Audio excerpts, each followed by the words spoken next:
Hello and welcome to Rygsæk episode 2. Um, some small disclaimers before we head back on into the adventure. Last time I notified that you could, when you run out of hit points or hard points, you got a condition. This I changed the wording of that now, and it's now called a setback. And instead of 4 conditions or setbacks, there are only 2 setbacks. The first time you run out of hard points, you get a setback. And the first one is called mortified.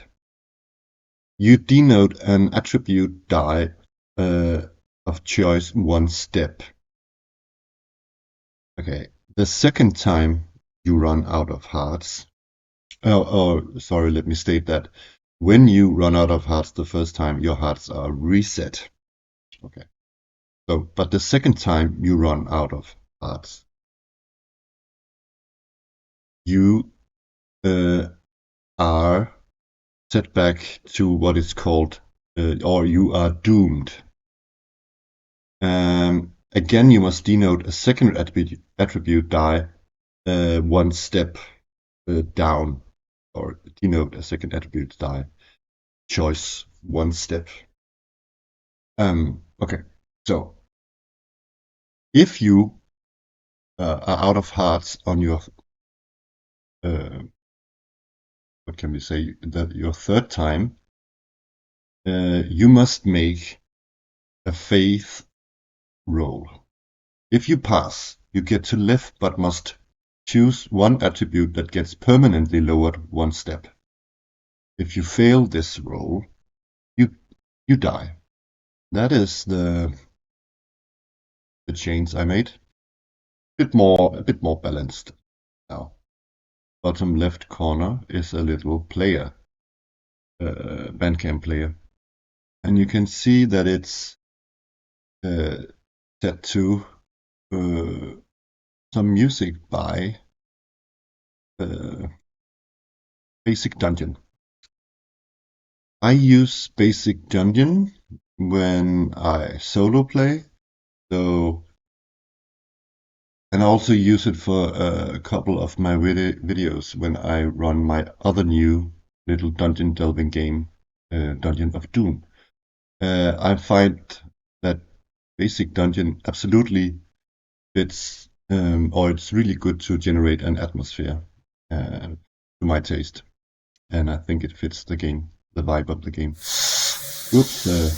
Oh shit! I accidentally started it. What the hell? Yeah, did not mean to do that. Yeah. Where did we end last time? We ended after we struck a deal with Barkinelli. And let me state that because it could sound last time as if, I mean, what if the party or the gang just simply doesn't do what he commands? What if they choose to do something else? I think that, or what I sort of what can you say, ended on off screen is that when you make a deal with a bug hack, it's or I think that Bessie knows that if you break this deal on your end, you will get some sort of horrific, everlasting, or I mean, some sort of curse that you can't get rid of. So it's not just a walk in the park. When you make a deal with a bug hack, you are in on it. And the same goes for the bug hack. So both ends has to deliver on their part of the bargain or the deal. So yeah, she can't like tell a lie. She has to be truthful. This is also how we know that we can count on her intel. Okay, with that out of the way, the party went back with the mayor. What was again the name of the mayor? The mayor was called Alistair McDowell. The players are walking back with the body of Alistair McDowell. This sort of, I think, because he's quite heavy, that they're sort of uh, strong members of the group, and I think that's Jurita and Dorian. They are sort of. Bessie is actually also quite strong, but I think it's the two uh, shields that are dragging the mayor on a cloak back to Drytuft. Now I'm going to hang on. Actually, here there are two things that I will use for the game, and one is yeah, it's a little surprise. I'm quite happy about it. I'm going to show you here, and it's the Dungeon Overhaul. My God, look at it. This I got the physical edition. It's perhaps, and I'm not paid to say this, the best monster book or supplement I have, or one of the best supplements I've actually seen for any role-playing game. And this is, by the way, system agnostic, so it's for, but it's good for OSR type of games. But this is clearly lands on the first, on the and it's competing with a lot of really great books, but this this comes in first ahead of everyone else. I think it is so good. Yeah, Monster Overhaul by Scribbles, and I'm so happy that I actually got it. Um, so we're going to make good use of this one. So I love to have it. It's really good and useful at the table. So, and it's also really good for solo play. So I'm really going to use this book as intended at the table, and that's here. And the other great thing I'm going to use, hopefully, let me get it up actually. You won't be able to see it, but it's the Sandbox Generator. I've used it quite a bit, but this is I'm going to use the settlement section when we sort of progressively build our village. I'm not going to roll it completely. I'm just going to do that on the fly. After a really the players are really exhausted after this fight and carrying the quite hefty mayor home, the village. And I think that this time of day, most people are out working, and those who are not, like the reed harvesters and those on the fishermen, they are maybe at home, but the ones who take care of the farmland to the left of, yeah, let's get the map up actually, and down with the sheet. Oh yeah, that's another thing. I arranged a horizontal display of the character sheets. Oh, the character sheets. But I'm going to click down and get the next map up. There we go. So yeah, to the left of Drytuft, we have the forest and the farmlands. The souls of the village who are foresters and those who work in the field are at work. But I think that so we sort of, when we come back to town, there are some activity going on. And I think also that maybe the reed harvesters and the fishermen, that those who usually have their work in the park or the swamp. They are at work, like reinforcing and maybe building sorry, a rudimentary ring around the village, sort of, like a fence to keep out the living dead. But they are quite shocked, those who see us first, that we are carrying the mayor back home dead and mutilated. So I think what's happening now, the first scene is that is a scene where we meet some of the villagers currently working on the fence, the protective fence of the town. And let's see how this scene starts out. And I'm going to use gum. I'm going to roll a 20-sided die, where you can also see that I up the design of the dice a bit. Nice, round, and shiny. Almost look like Werther's Echte bonbon. Yeah, these are this color of the die with these fonts on are the ability die set. And let me show you also, to get familiar with it, the difficulty die. So it's a little bit more dark. Maybe it's licorice bonbon. So, quite lovely. Let's give them a toss. Okay, that out of the way. I rolled a 15. Let's see what that gives us. Random event. Redundant event. Ambiguous action, law, or setting specific. A random event. Are there any corresponding random event things in GUM? I cannot remember. I think there's one here actually. There's a table for call it like an intervention. If you have a short moment of silent tension, stuff like that. Something that progresses, get the game back on the tracks. So I'm going to roll on that one, and that's a D100. See, that's a 1, but I got a new die. Look at it. It's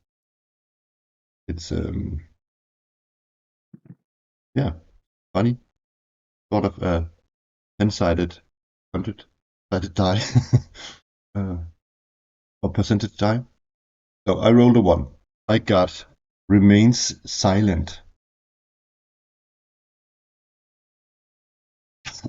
What do the characters do? Okay, that wasn't much of a help. They are just so. I think I'm going to roll something on the Grand Oracle as well. I'm going to roll some action descriptor and subject as well, because this leaves me with too little to go with. So 77 is recognize. Recognize. Unknown. Justice. Perfect. This is so perfect. I'm just going to remove it up.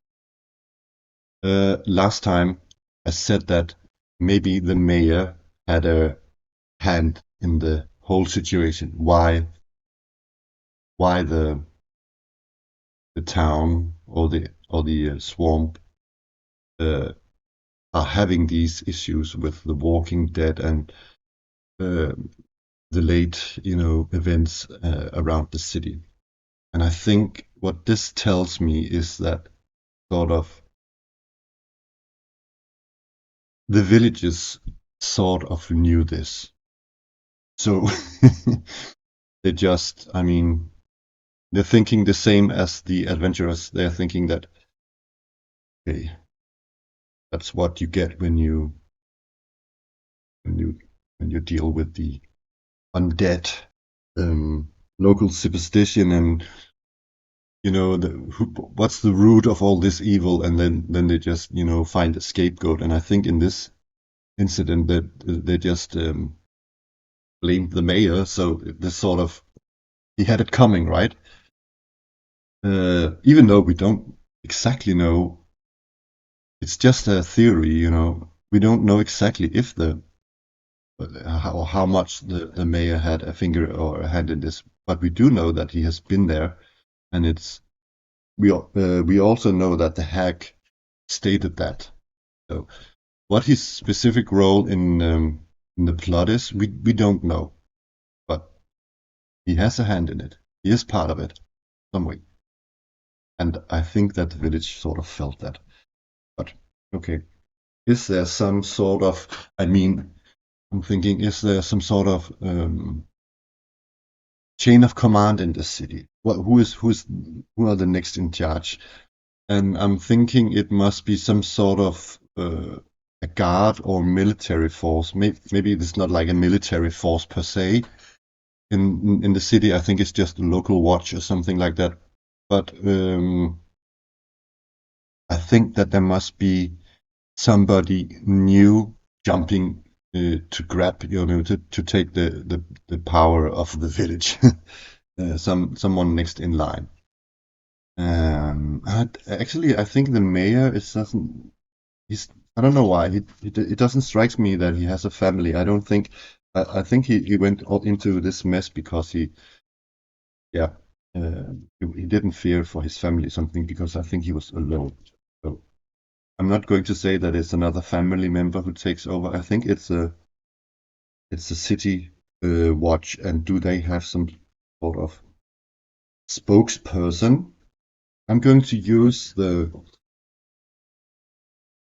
um, the monster overhaul, and I'm going to look under people to see if there is some sort of fitting townsfolk or something like that. Don't think it. I think it's going. I don't think it's going to be like a wizard. I think it's going to be some sort of townsfolk. And I've got a D100 townsfolk table here.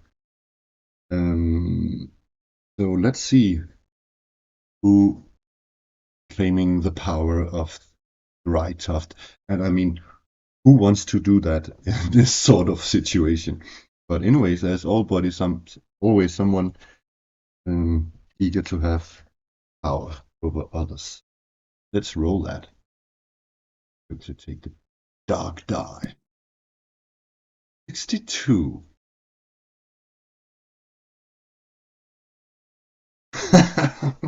That's funny. Let's just go with this. It's Mary, the local rat catcher. So, Mary, the rat catcher. I am going to say that she is human, and I'm going to say that because we already know her first name, which is Mary, and I don't know why, but the name Elspeth popped up in my mind. So we got the new vice mayor of Mary Elspeth, who is a rat catcher. And let's quickly roll some descriptors for her using the Madeline Hale Table Fables number one. Let's roll two. The first one was stylish. He's a stylish rat catcher. And sloppy. Oh, sloppy and stylish. So she's sort of casually fashionable.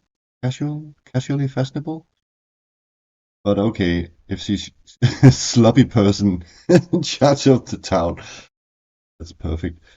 Does she have any quirks? She probably does because she's in. But let's ask the Oracle. Does she has any quirks? Nope. Should we roll to see if she's single? Her romantic status? She is single.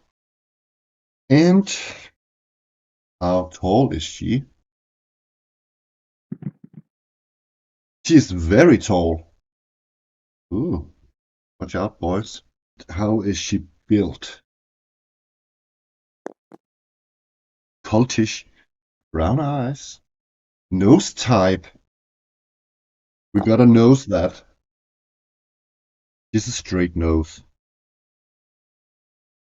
Hair color.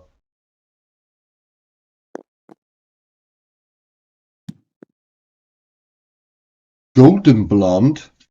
How does she sort of dress?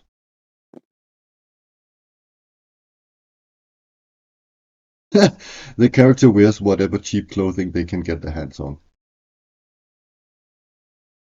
Any scars or tattoos? No. Okay. Okay. I think we got a quite decent picture of how our Ratcatcher Mary Elspeth looks like. She's probably really good at being a Ratcatcher since she holds so much respect that she's now in power here. I think she comes up to us, up to the gang. We should get a name for them. I can't keep calling them the gang or the heroes. I have to simply come up with a better word than the gang. When she sees the mayor, I think I think it's an agreement with town if the mayor should, pass or some other way step down. That is, and she's sort of the vice mayor, maybe already, and she takes over. Uh, and now that she sees the mayor, she sort of swallows, like a lump, or because she sees his body, and she's maybe thinking, okay, uh, I'm the rat catcher. Am I now going to be the undead catcher? That's that's above my pay grade. Uh, but I think she sort of pulls herself together, looks respectively at the and does some sort of holy sign in front of her, and then she spits over her left shoulder or whatever. She's both religious and superstitious. You know, it's probably best to be on the safe side here.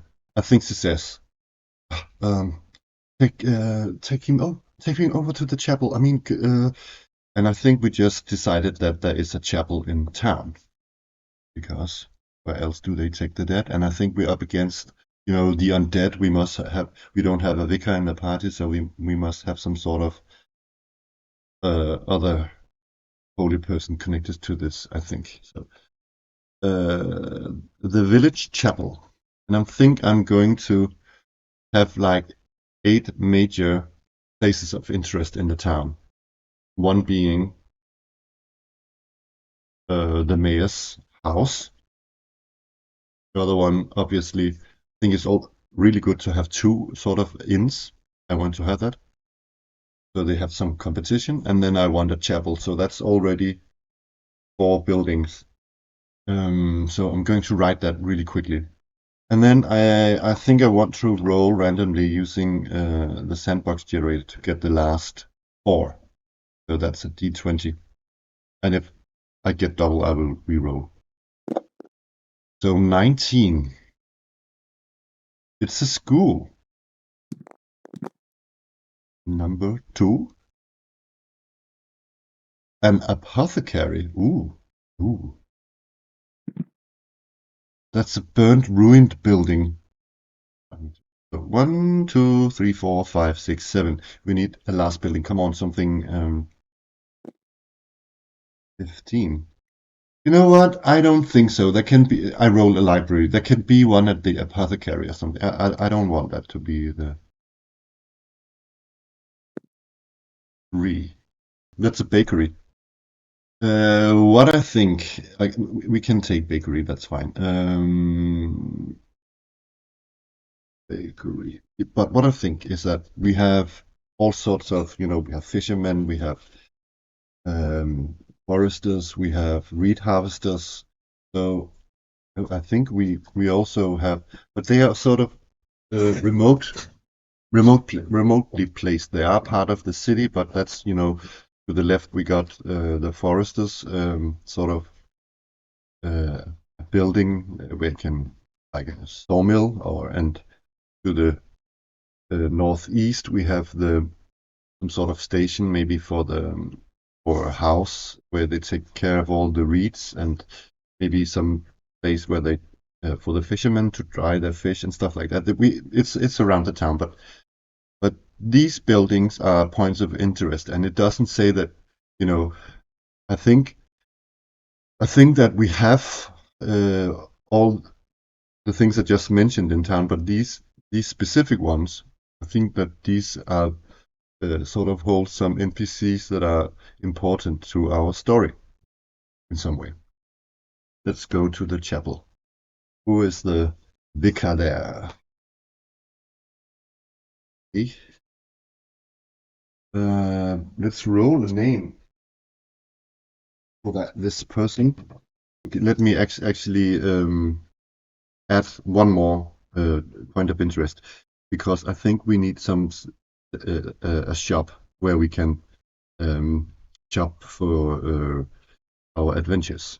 So a merchant's shop. Let's roll a name here. E100 peasants. I love that. Have a name. Quite funny names. Let's roll our vicar. Oh, sorry, that's we have Elspeth, but this is Elizabeth. There's also under here. There's also town names. I didn't notice that. There's some really nice town names here. Oh my God, this book is the gift that keeps on giving. Elizabeth Whittle. Elizabeth Whittle. Let me get my notes out. I will. I'm not going to roll every character on screen while I play. I'm sorry, I'm going to do that off screen.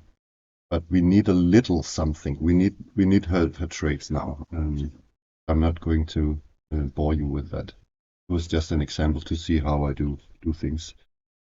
Elizabeth Whittle. She's polite, stern.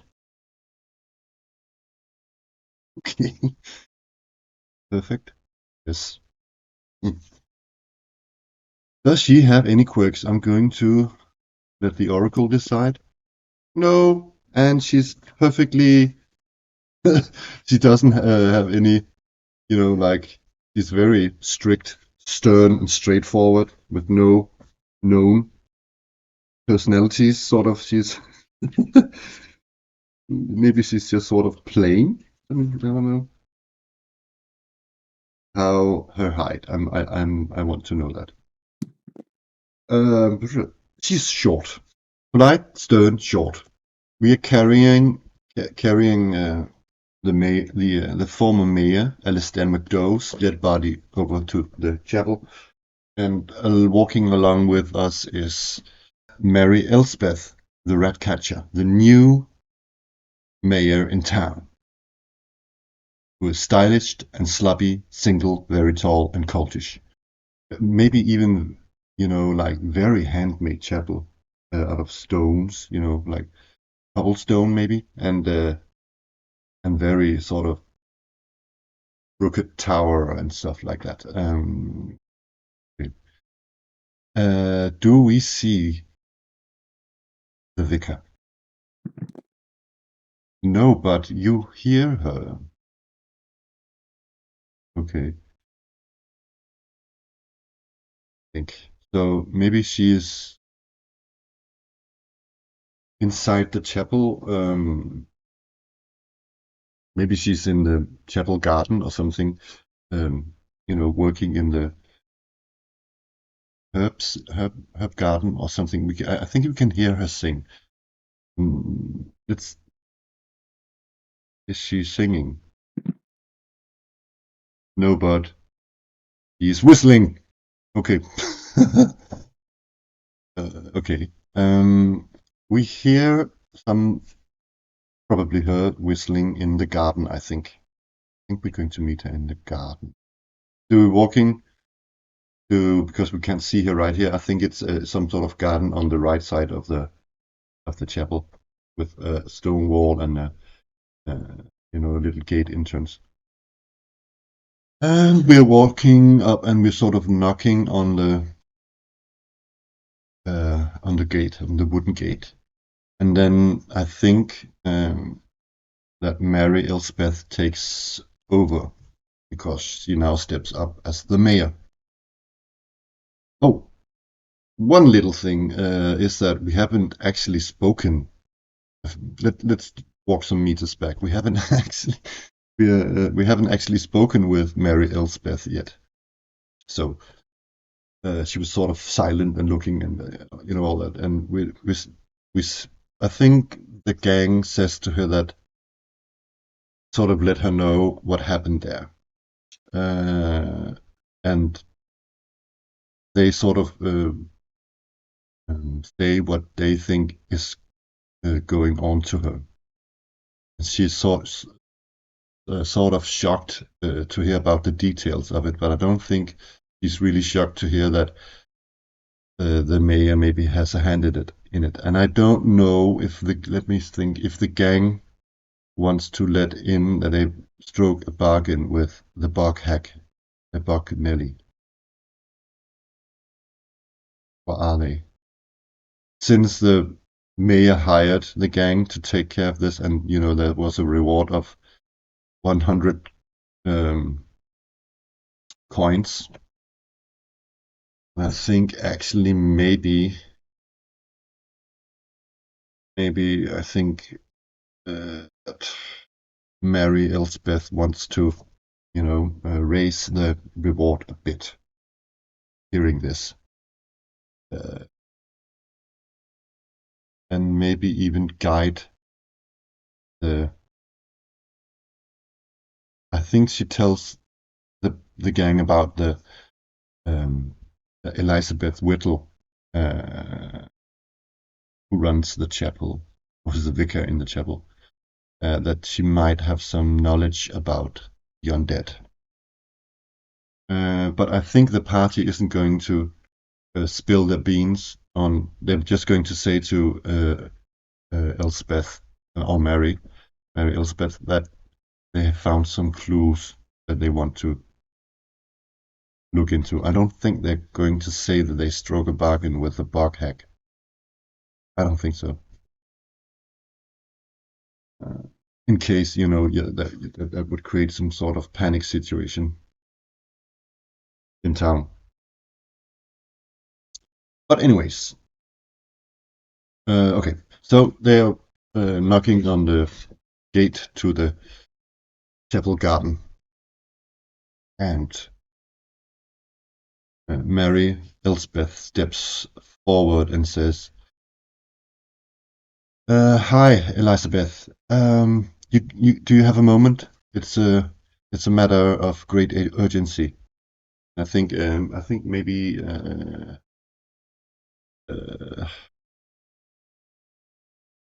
what do I think? Let me get my notes out. I think that Elizabeth Whittle sort of has her back to us. Sort of, she's with a rivet or something. Yeah, and she sort of like hears us and turns around and looks at all of us. And I don't think she can see the mayor of the dead body, because I did mention that there's a sort of, maybe there's a low stone wall with a gate in it. And I don't think they can see the seriousness on our faces, but she can't see what is going on. And then she sort of cleans her hand in her apron or something and comes up to us. And then she sees the body. And then she sort of is completely startled and does some sort of holy sign. And she's not superstitious, so she's not going to spit over her shoulder. And yeah. Okay. Yeah. It's like we thought. The mayor, he must have kept the lid on the things. I mean, tell me what happened. And then the gang and Mary um, tells what, or the Mary tells what the adventurers has told her. And then she just shakes her head and said, yeah, yeah, it was as I feared. Alistair, Alistair, Alistair. She just sort of gets sort of introvert, I think, and then she gets a stern look in her eyes and says, okay, so undead killed him. I think we must cleanse his body. So, I mean, who knows what sort of foul uh, foulness the undead has cast upon his dead soul. So, if you want to help me carry him into the church or the chapel, to the, I think there's some sort of like a like a table for the ill, or like a bed for the ill in the chapel or something. I think she's like, along with the apothecary, she takes care of the sick or the ill in town. So they have this room for treatment, uh, but maybe not put him in a bed. But I also think she has like a table in there to do some minor surgery on. So he says to the gang that, yes, put him on the table, and I shall cleanse his immortal soul, so he can fare to heaven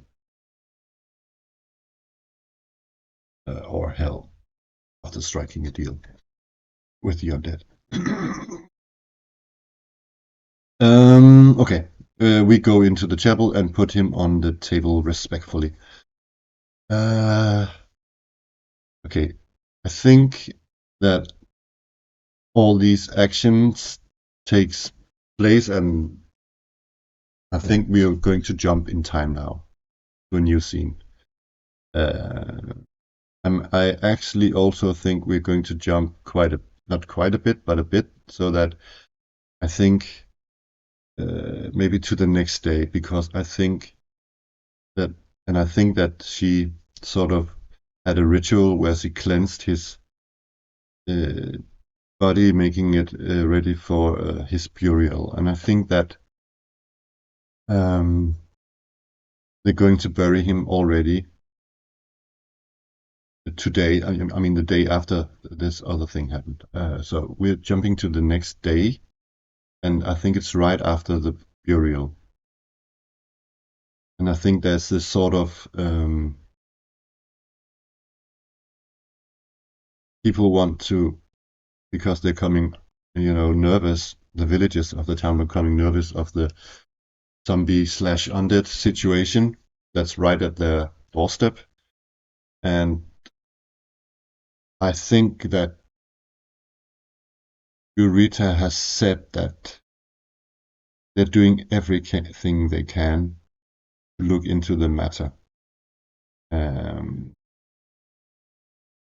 So to see how grim the situation actually is, to get it either confirmed or deconfirmed, or what to say. So I think what the adventurers are going to talk to the new mayor about this, and vicar, and they're sort of reassuring the towns or the village people, the people of the village. This, but they are of course not so easily put to ease.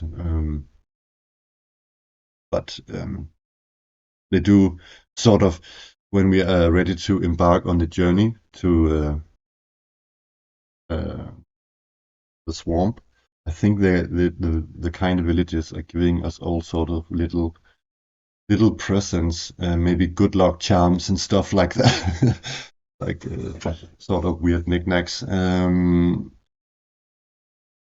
I also think that the adventurers, the gang, needs to two things. I think they need to shop a bit to prepare for this, because this is a journey that will take them, because the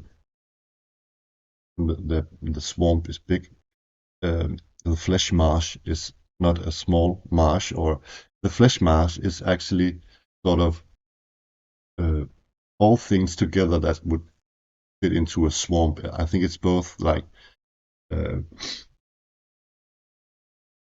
grassy areas and more like um, you know, swampy areas, and you know, maybe some are more like soggy plains, and maybe some where there's literally a lot of water, like loads of water, and maybe low shrubberies, other willow trees, but not this specific willow tree. But I think it's all sort of, like bark, and um, I think that the vicar is going to give them something specific, holy, and useful.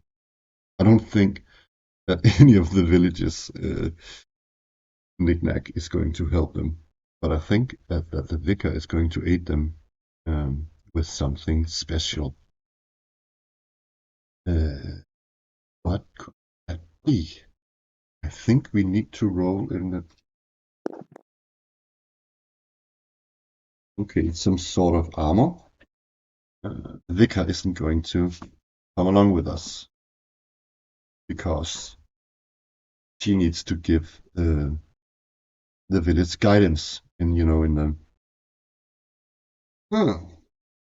Okay, I'm going to. I think this is okay to read up.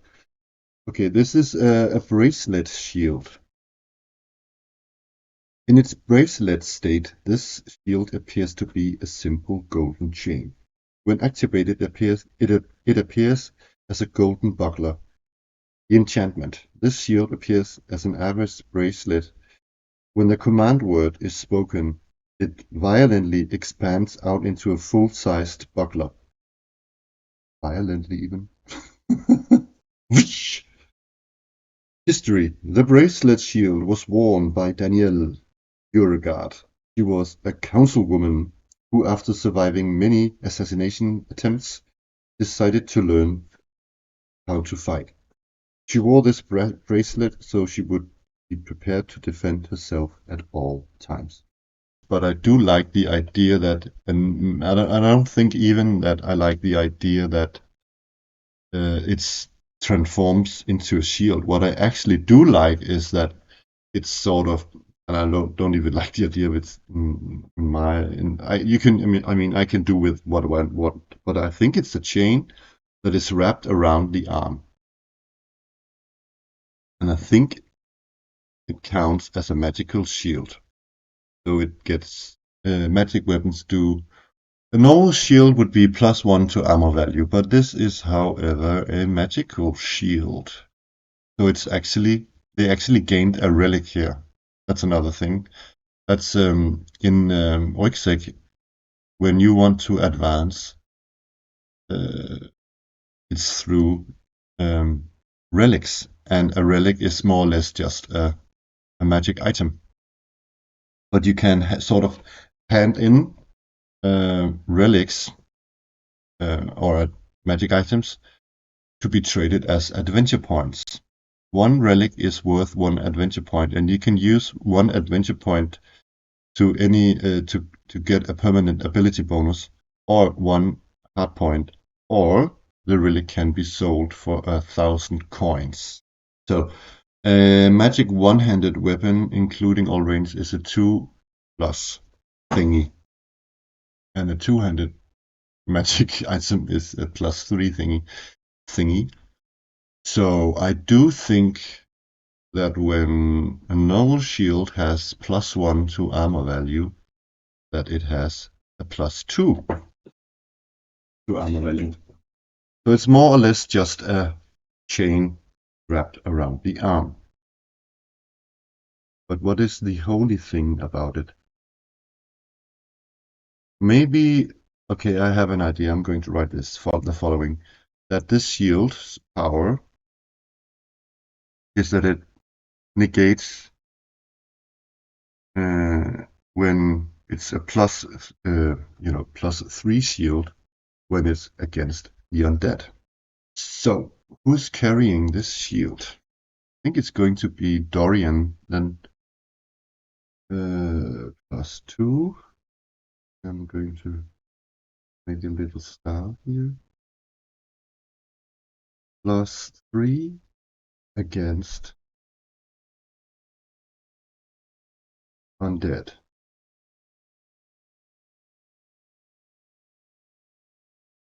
Okie dokie. Hello again. I've just been, if you if you notice that I'm being a little small, my breath is a little bit staggered. I've been outside doing laundry, and it's like deadly warm for September. September, by the way, is my favorite month. Full info. Anyways, it's really warm outside. But yeah, before, so we got a little gift from Elizabeth Whittle. Whittle, it's actually quite a nice gift. And we also got, we are going to, the group is discussing this thing, that they're going, before they head out into the bug, that they're going to visit the merchant shop and the apothecary. Yeah. So which one first? I think we're going to the apothecary, actually. I think let's take that. But let's roll on see how the scene starts. Oh my god. A 1. That doesn't fare good already. Using the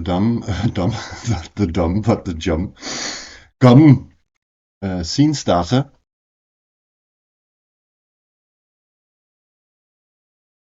Okay. It's yeah, I knew that some sort of that 1 and 2 was going to be bad, and it's the focal point is sort of a conflict. The scene starts with a conflict, and it's an, let me read it loud to you. It's an important fight, like either boss, relevant encounter, high stakes, or stress. Okay, so that's what I know beforehand. So we are sort of, I don't know, I think it's apothecary. Have to figure that out afterwards, but I think it's some sort of, you know, I think it's sort of at the edge of town. I don't know where exactly I have to, yeah, I'm going to do this later. I'm going to make a map of the town, draw a map of the important places, not like in the right scale, but sort of so where they are next to each other. But I think this is sort of almost like a witch's hut or something like that. Maybe actually to the west of town, where the village goes into a more wooden area, like with trees and stuff. But anyways, the western part of town. But we're going to have some sort of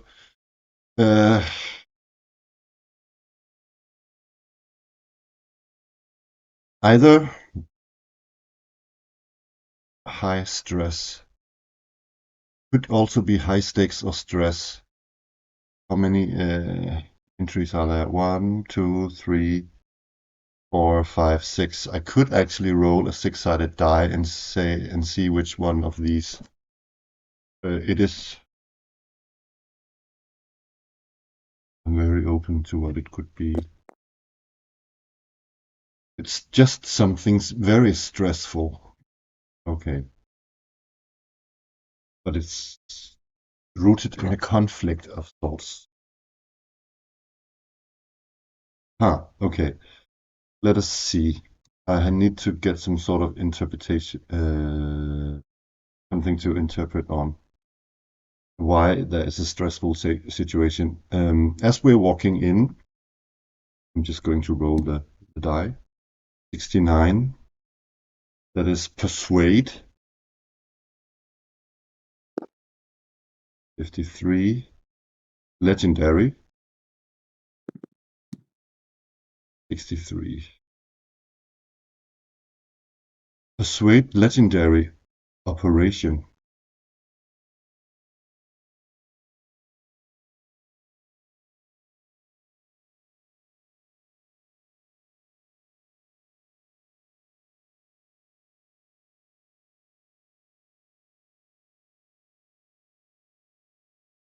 Huh.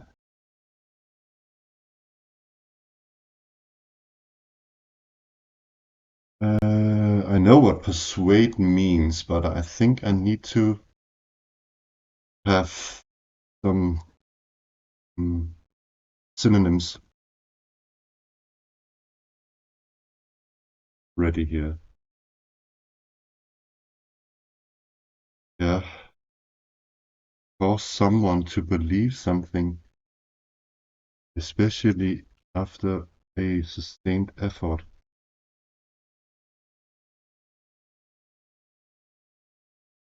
Legendary, what else did I get? Operation.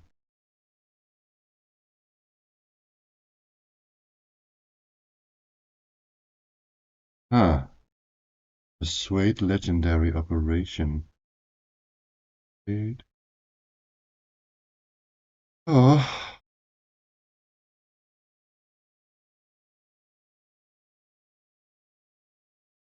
Okay. Okay, I think I have an idea. Um, I think we let me write those words down. I have an idea, but let me start elsewhere. Persuade, legendary, and operation. What I want to do is that I want to get the apothecary. Roll an apothecary before I take any further action. And there is this wonderful table of not the peasants, uh, although I'm tempted almost. There's this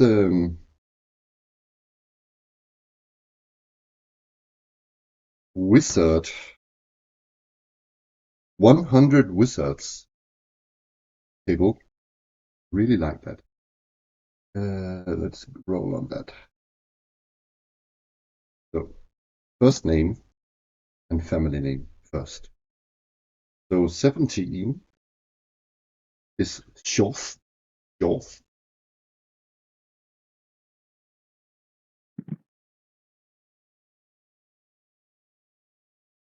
Shoth Diver. That's a funny one. Apothecary. Shoth. Funny name. Diver. Okay. Appearance. 2. Cruel and cold features.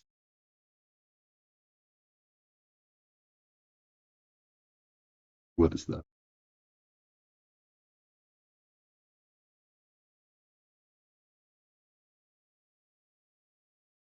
Okay.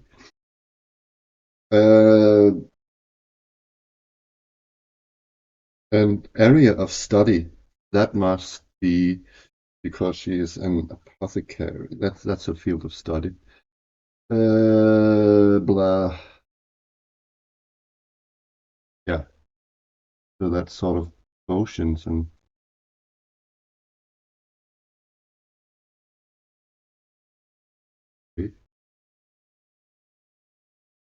some sort of magic item in the player's character's mind, or the gang, not does not necessarily notice this item. But let's roll it. An 8.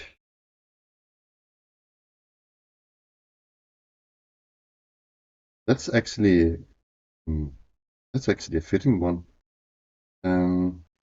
He's got Shorf. I actually have to figure out because I do not know that if that is a male or female name. But she or they have a wand of magic item.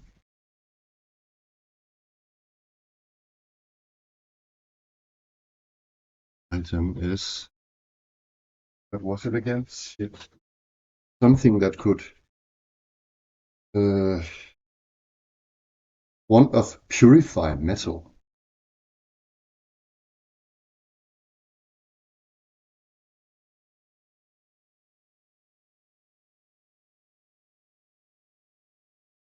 Uh-huh. That's sort of fitting in a way. Okay. So let's roll a couple of traits. I will add it.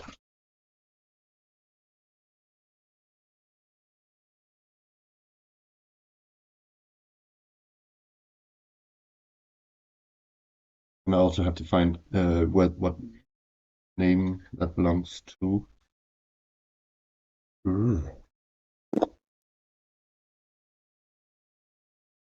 Wild is a trait.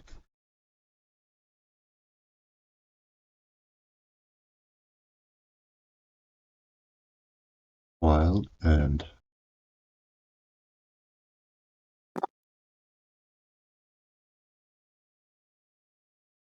stylish. We got stylish again, but okay. Okay.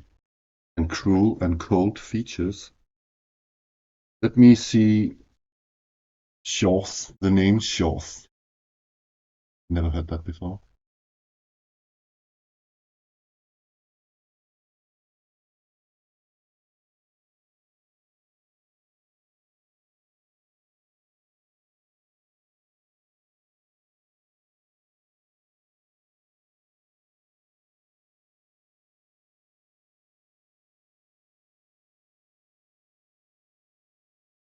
What?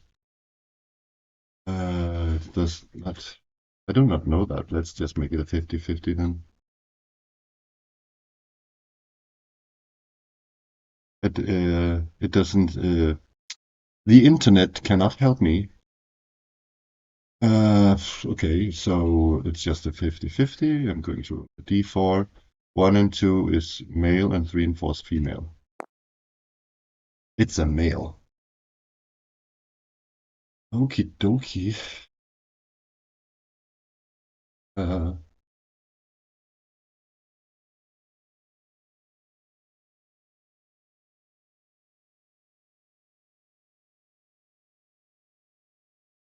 Good. Okay. So I think the apothecary is taking advantage of the situation. Because my idea is the following. That because he sort of sniffed up that the adventurers need to prepare for this journey into the swamp. And I think he just insanely put like maybe increase the the cost of his apothecary, what he's selling in his shop. Like maybe he increased it like, I don't know, like 500% of each item or something. And he's just smirking behind the counter. Yeah, so you want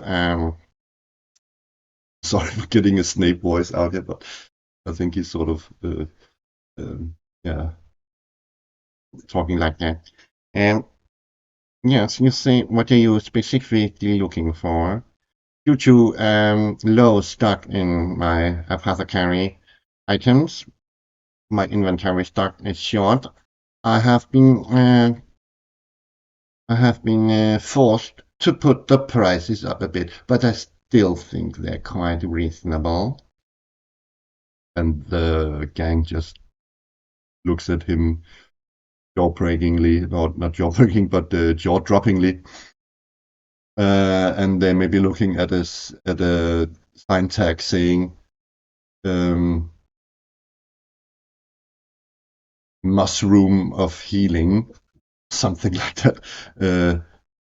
100 coins and then another little like salve for nettle, like what do you call it? Nettle bites, or like antidote for nettles, like 50 coins or something really silly. And they're like, Mr. Shorth, what's your name? Shorth Diver. Come on, we we have to I mean, we're going to help the city. I mean, the least he could do would be give us some discount in this emergency, in this sort of situation. Yes. Now,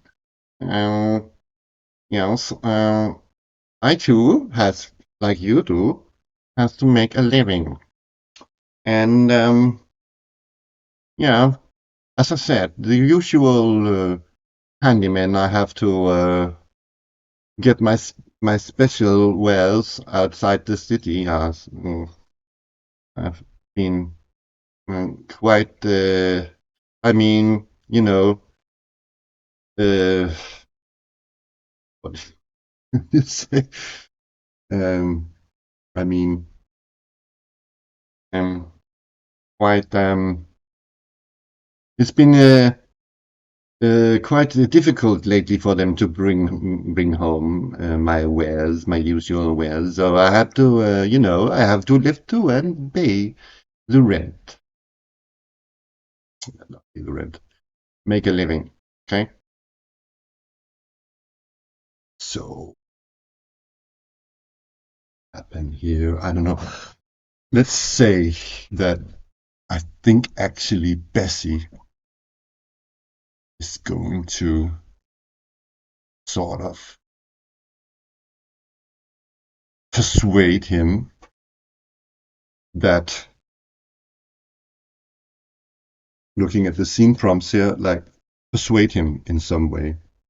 And she's going to say that you know, uh, I don't know how she's going to persuade right now, but she's saying that they're going on this legendary operation out in the field. And they are willing to bring back home whatever they can find of herbs and minerals to his apothecary um, shop. But I think she's doing it in a. I think she has to do a faith roll, but I think it's going to be really difficult. Maybe not really difficult, but maybe a 10. But I think she is going to be faith, because I think she's talking about legendary operation, and she's using her emotions to persuade him, not so much her intellect. So, what again is her stats? We have to look at that. So she's got. Oh shit! Maybe I should have used Ruben for this, because she only has a 6 in faith. Okay, so to my knowledge, this must be an ability die of D6 versus D10. So here we go. Christ. Ah, it was a good roll. It was a good roll. He just stands smirking behind the counter. That's a generous offer. but unfortunately I cannot. My prices stay the same. You cannot haggle them down. You are mediocre at haggling. Had you been like good at haggling, I would maybe have let you buy stuff. Hmm.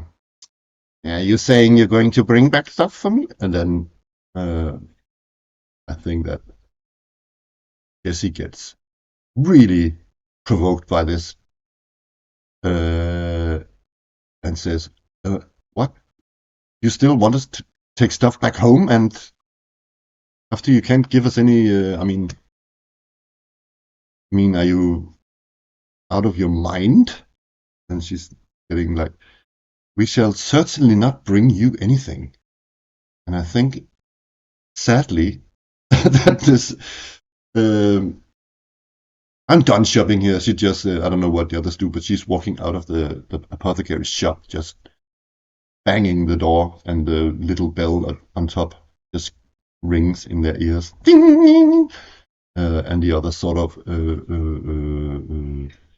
okay, maybe not this time then. Okay. And then they back out.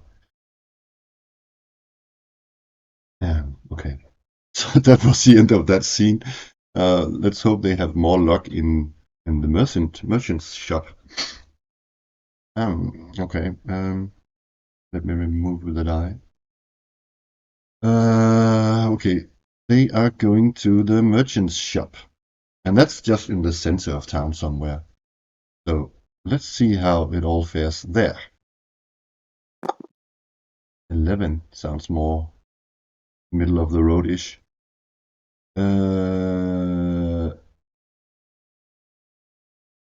Okay. It's some sort of. The focal point is an object. Something here reveals a lead, information, intel, clue, or law. Okay. And okay, that's really interesting. But I think we should maybe stop here for today, because this will be another way too long video from me, and I will promise to pick it up again in the really near future. Let's see when that is. But that's it. That's all for today, folks. So take care. Hello. I got some more time on my hands, so I thought, why not record some more?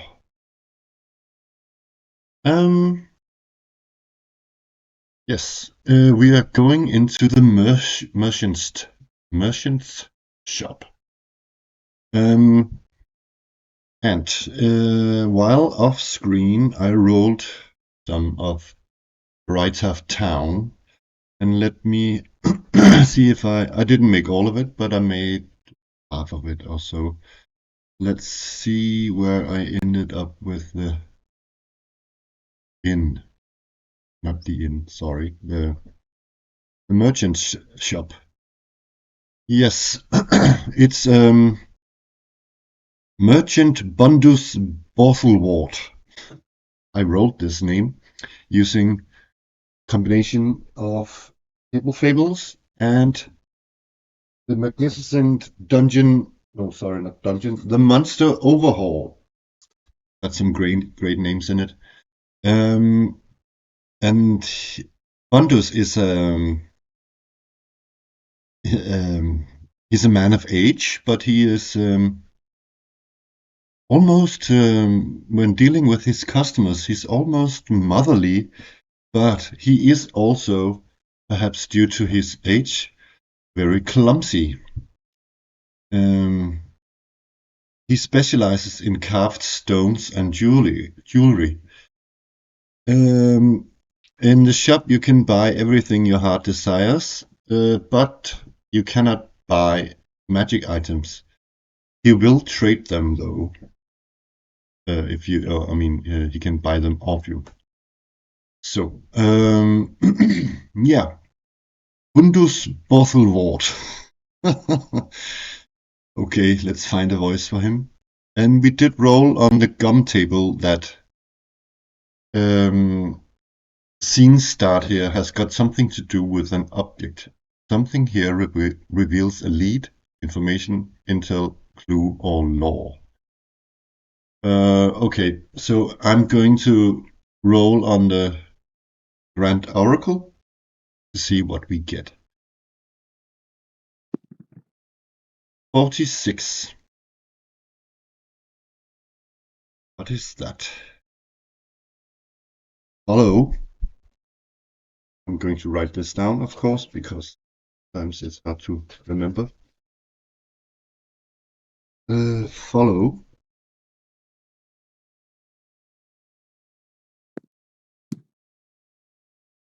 68. Political.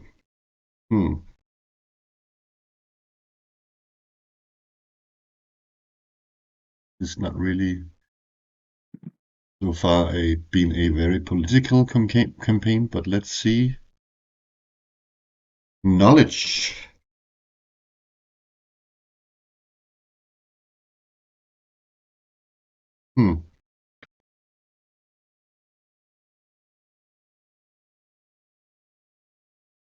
Okay. And it's related to an object. Aha. Off camera, I was thinking something. I was thinking that as Mary, Elspeth is sort of the vice mayor.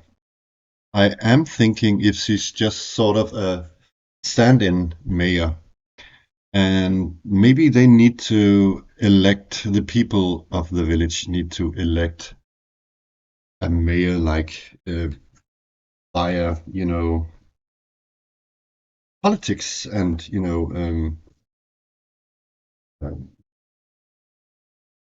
using the good old democracy. So, that was what I was thinking off camera. But if this is if this is an object, follow political knowledge. Oh,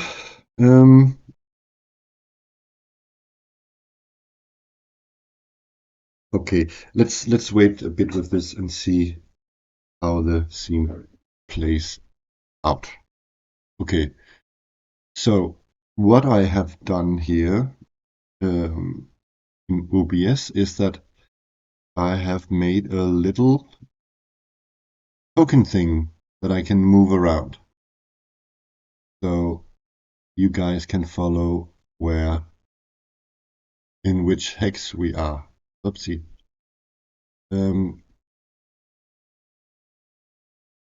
Yeah. So we are in Drytuft at the moment. But let's do something else because I did something else off screen. I made this little thing.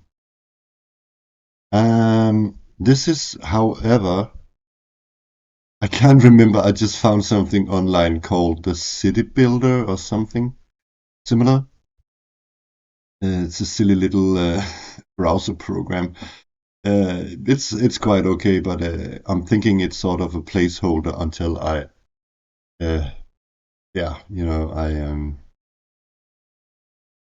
get I want to draw the town myself. But this is just a placeholder picture of the Drytuft so far. And I actually think that I forgot to put. Oh, it's there. The merchant's shop. I can't say that is right here. So the party is at the merchant's shop, which is really close to the market. I did not put any icons for a market. I could have put some farm animals maybe and a wagon or something, but yeah, I don't know. But it's right here. So they walk into the merchant's shop, and they are greeted by this. I did not roll any descriptors. Shall I quickly do that, just to get some descriptions going here. Height and build, for instance. Oops, wrong die. He's short and built. Short and round shoulders. I'm thinking he's wearing glasses, and he's sort of age. An old motherly man. So, oh, children, I think he's saying, welcome to the shop of Bundus. What was his name again? Bundus Bosselwort. I'm your humble host of this fine day. And then he accidentally stumbles over something and trips something very valuable looking to pieces. Oh dear, he says, and picks it up. And I think I think that actually Ruben is going to help him. He's taking pity on him. Yes, what can I do for you today? He asks. And I think the I think the and I haven't found a name for the gang yet, but they are looking through what they could actually. Let me just get it up. Is there is there anything that that could be useful for them? What do they have at the moment? Let's go through one of each of them. Dorian, he's got his. Oh yeah, Dorian got that chain shield thing. He's got chainmail. Does he need? He's got 70 coins. He could buy stuff. Got a torch of 4 hours on him. And Ruben got his sling and his songbook and his loot. Maybe Ruben only got 20 coins left. Oh, I can see that Jurita is loaded. Maybe she can buy some adventuring gear for the party. Uh,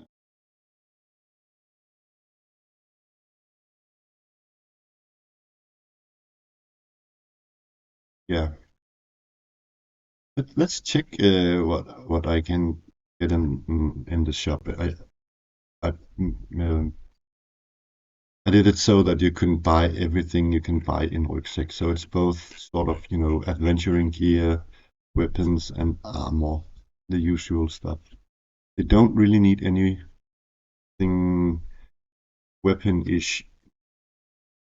Should they get some rope, maybe, I think. I think that Jurita will pay for some of this. Um, did, oh, by the way, did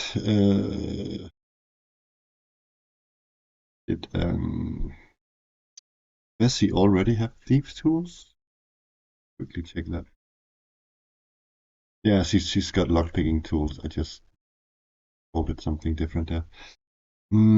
So a rope would be really good, maybe even 2 ropes. So there's hemp rope here, and that's 10 coins. I'm just writing it here. That's 10 coins for 2 ropes.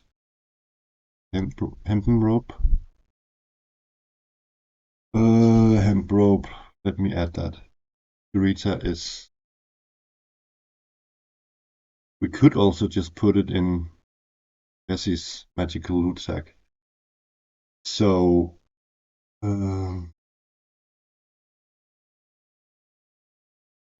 Let me.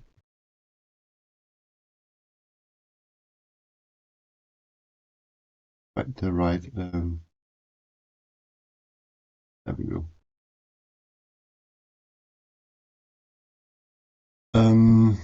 Imp.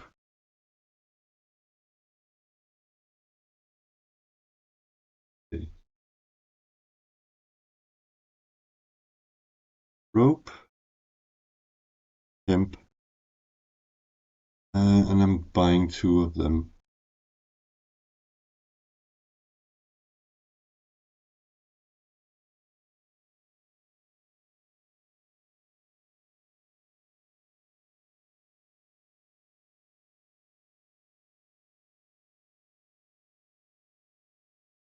One, 2. And then so that's 10 coins, and I also want to buy maybe a, let me check.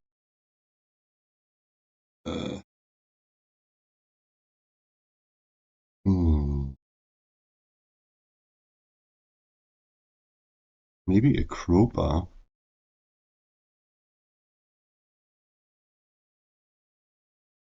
I'm going to buy a crowbar, and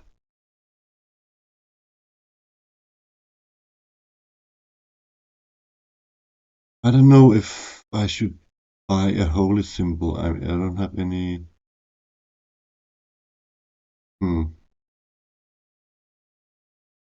Care on me or anything. I don't know. I don't know if it would be useful. But I would like to have one pole. 10-foot wooden pole. I mean, Jurita could use her weapon. It's actually a pole. She's got, yeah. Not that it's very expensive.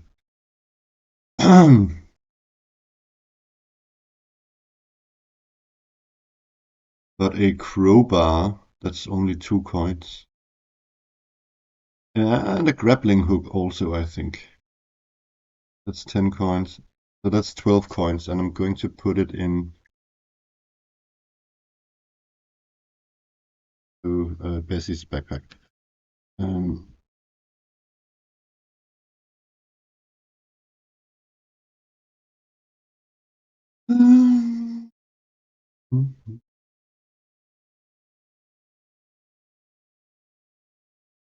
Okie dokie.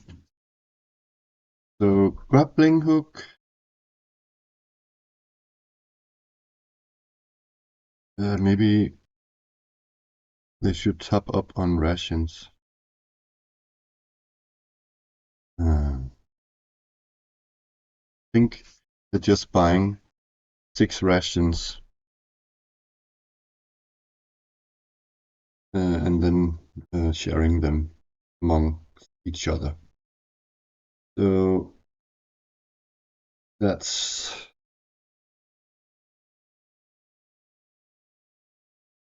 12 more.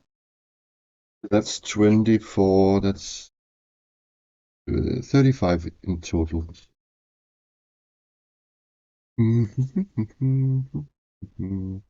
So that's 105 left.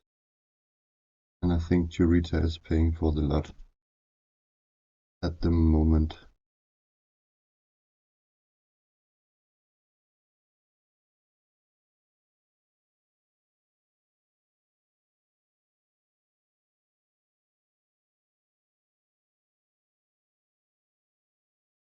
Oopsie.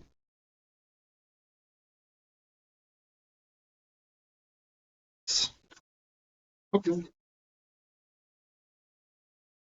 Got. Get the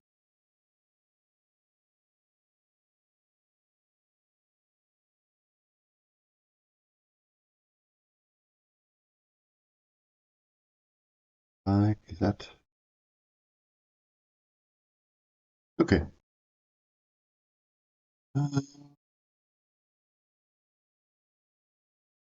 Yeah. Let's get this out of the way. Okay. And okay. But they find this. There's this item thing inside.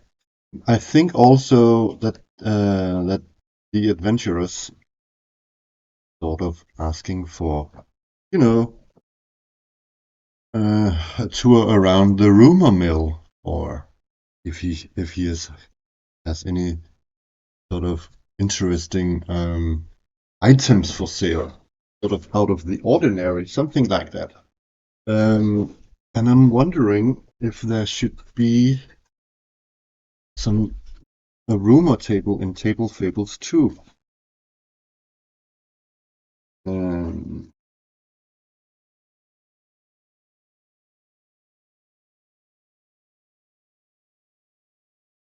um,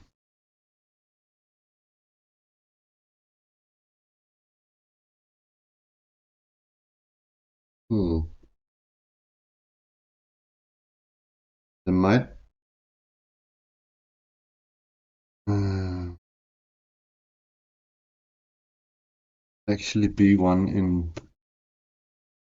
Table Fables 1, actually. Let me have a quick look.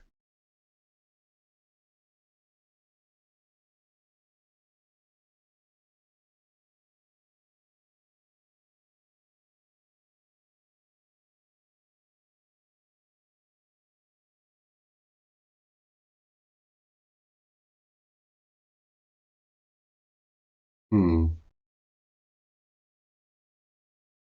Not per se. There's a quest table. Hmm.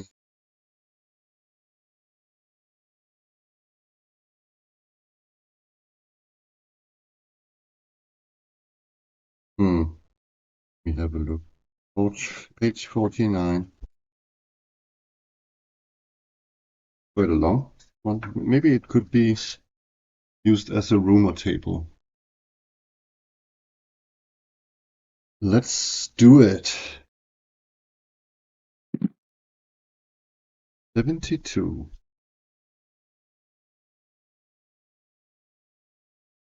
There's also I see there's a city event table. That would be quite funny to roll on. Oh, there's a funny one. I got a funny one. Let's roll D20 also. Uh, no, no.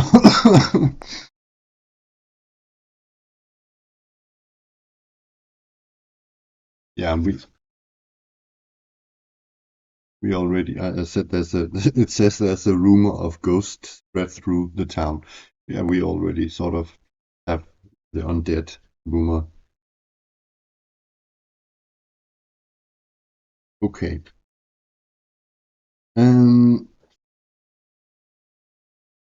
Yeah, maybe actually I have this. I rolled a quite funny one. I'm going to use, but maybe actually the merchant. He talks with a lot of customers. Maybe they can lead us in direction of someone who has seen something. One of the the witnesses of some of the undead. But anyways, um, okay. When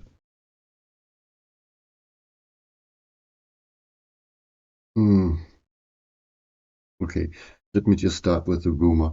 They're just standing there and small talking, and the adventurers slip that they're going into uh, the bog, the swamp area, and then the old man sort of looks sort of worried and very motherly, pats them on their heads and says, "Be very careful. And there is a legend of the two-headed ogre who lives in the swamp. I would be very if when you are traveling in the old mire." Okay. And does he know anything? Does he know? Can he point any of the players in the direction of any witnesses? I'm going to ask the oracle. No, No, unfortunately, I haven't been so lucky to have met any witnesses directly. I've had customers who had mm, uh, met with some, but yeah, it's dreadful about the mayor. Yeah, me and the mayor, I mean, I guess you can say we go way back. We've never been, close friends, but we go way back. Um, but and then he sort of pauses, and it looks like he's thinking, and then he says, uh, "Do you know that we have an old tradition in town when the town was uh, more in the center of the marshlands?"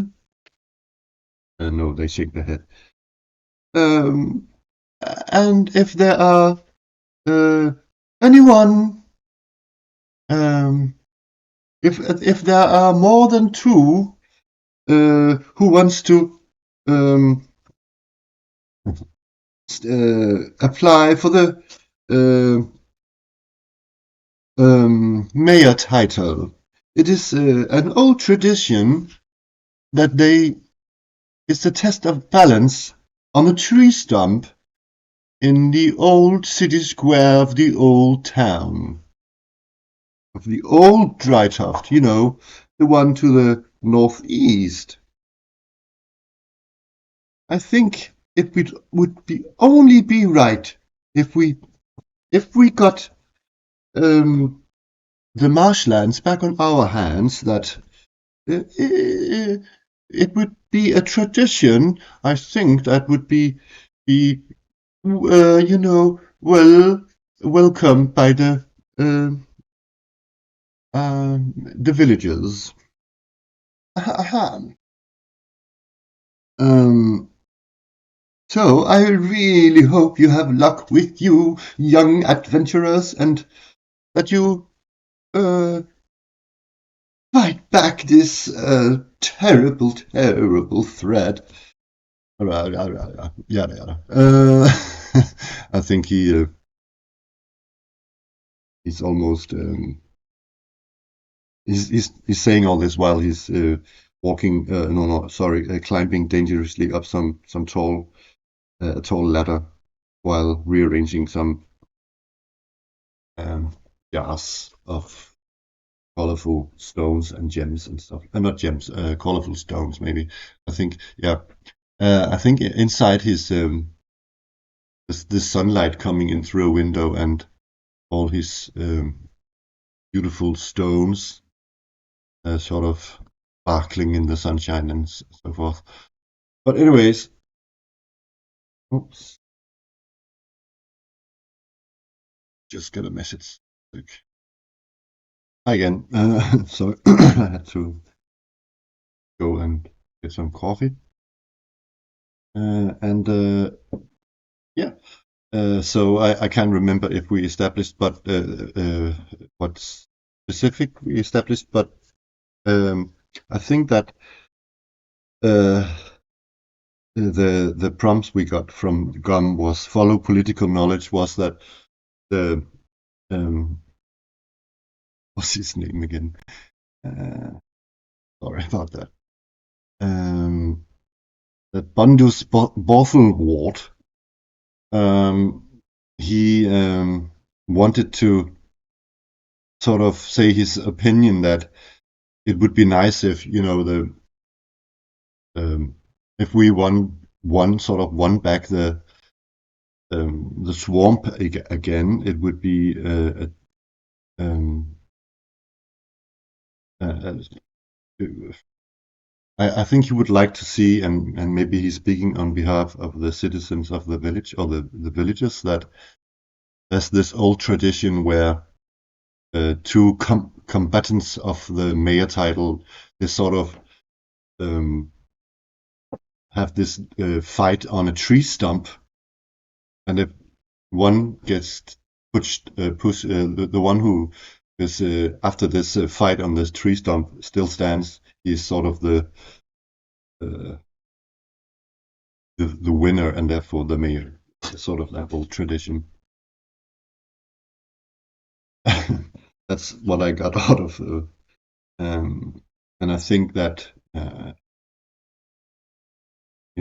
that is my take on the interpretation of it, and I think that this adds an extra sort of little side quest to the story that we could sort of, I don't know, hopefully secure much an area of the marshland, so the area with the tree stump could get back in the hands of the villagers again. And the knowledge part would be that it was an old tradition, and the political part was that it was the fight of the mayors. Something like that. Okay. Just going to close down the window of Drytuft again. No, before that, actually, I think we are ready. Okay, one thing. Let's say that I think we're going early morning the next day. And because I want you guys to meet another NPC of this town. So the group walks over here because I also rolled the inn of the town, or the tavern. And the name of the tavern is called the Caved Inn. Oh. And the thing about the Caved Inn is that it is built from coarse rocks. It looks a bit like a cave, lit inside by torches. The interior walls are decorated with old tools and trophies of huge and weird fish and other animals from the surrounding park. The bartender, Astrid Antila, a stunningly beautiful and heartwarmingly nice woman. And I actually wrote all of this, so yeah. She is a bartender, or she runs the Caved Inn. And the place is usually filled with commoners and peasants and town or villages. But there's also this dwarf, and I haven't rolled him yet, but I'm going to do that later. There's this loud, very drunk dwarf, and I think we need a nickname for him. Who is there? So let me quickly roll some dwarfish name here.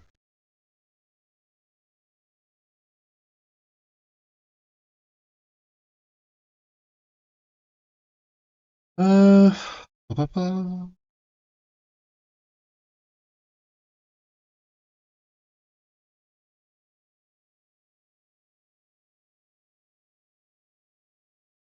kinda like the name Rutulin,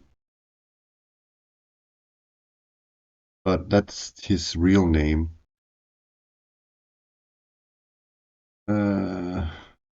Let's roll his nickname.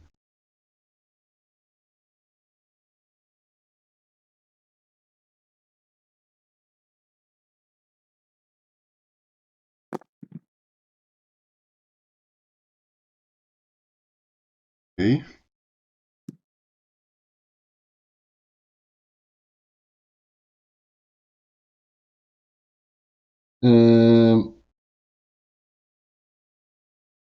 I actually rolled 3 quill, but I'm going to re-roll that last one. It doesn't really.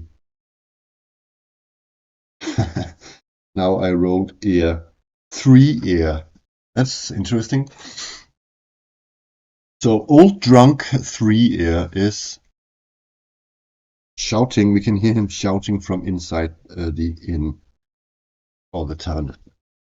And we're going in, and let's also say that they stayed there the night before, and let's actually also, I'm going to, pay for the room. Oh, only one coin per night here. Oopsie. I think Jurita is just paying for now. So let her just take it from her. So that's 4 for one night, and then okay, she's down to 97 coins. She's still kind of loaded, so I guess that's perfectly okay.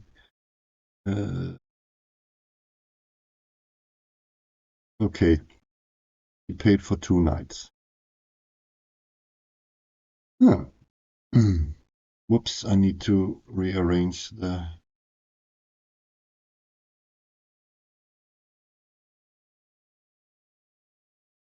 Yes, does that everything look good? Yes, it's look. So, yeah, we're staying. It could be cool actually to have a night and... Whoa, I got a new message. Sorry. Night and day picture of the town. I can actually in that thing make a day version of the same map. Do that. They sort of kind of know more or less where the cursed willow is. They have this map that is sort of good enough to find the cursed willow, but they do not know the area, and they do not know where specifically, for instance, the town, the old Drytuft is. So, okay. Anyways, that's the last thing they do before going to bed. And then next morning, they wake up and go down under in the tavern. New scene thing. Gun. An 8, that sounds sort of okay, I think. NPC presence. Okay. Someone neutral could know something, otherwise move on. Know something. So the NPCs that we know of in the sort of in the bar must be Otolin. Let's add his name actually to the 3 ears. What's his name? Let's add his name in here. Otolin, wasn't it that? 3 ears. I wonder if maybe he hears stuff. He seems just like, on the surface he's drunk, but he hears. I don't know. I'm going to ask the Oracle what it is we hear something from. Is it from the bartender, Astrid, or is it from the dwarf, Otolin? No, is it from Astrid? Yes, but... okay. So we hear from... I'm just taking that as a clear yes or no. So it's just a yes. Okay.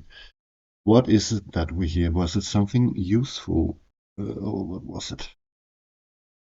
What is it that she tells us? I think I'm going to roll on the table.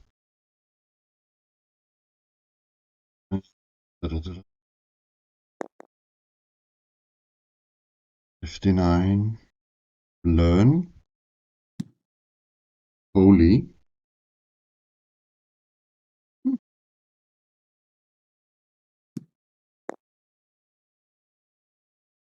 19. Learn holy consequence. Okay. I think as the adventurers are getting ready and all geared up and are very ready to take off. Astrid, Antilla, the stunningly beautiful Nordic-looking woman, comes over to them and says something. Either she gives us some sort of knowledge on something, holy knowledge that we must be aware of. Learn could also be unlearn, and holy could also be unholy. A consequence is something that is unpleasant. I think I know now. It took some time. We know that it's a necromancer. And we don't know his motives for being a necromancer. We don't know what, are his reasons, like, what his reasons are for, could be, if we do not clear the area, what sort of holy consequence it might have to the area if we do not take care of this. Why is Astrid Antilla coming up to us and saying this? Maybe she's just sort of really wise and gives us an advice on, like a warning that everything has two sides, that we must learn of the necromancer's plan or his motives. But I'm thinking that we are getting an advice. That's why it's not an specific object. It's an advice that we have to learn the consequences. And I think we must react to these consequences properly. So yeah, I think because we're not going on horseback. We're going to go out and have a sort of hex crawl now. So we're going out into the open marshland, which is a mixture of bog and hog and all sorts swamp. There are 4 hours in a watch, 3 during day and 3 during night. Watches are used when traveling in the wilderness. A party can travel 6 miles 6 in a watch, while they either hunt, forage, or explore the area around them. At the start of each watch, the GM rolls d6 travel hazard die. So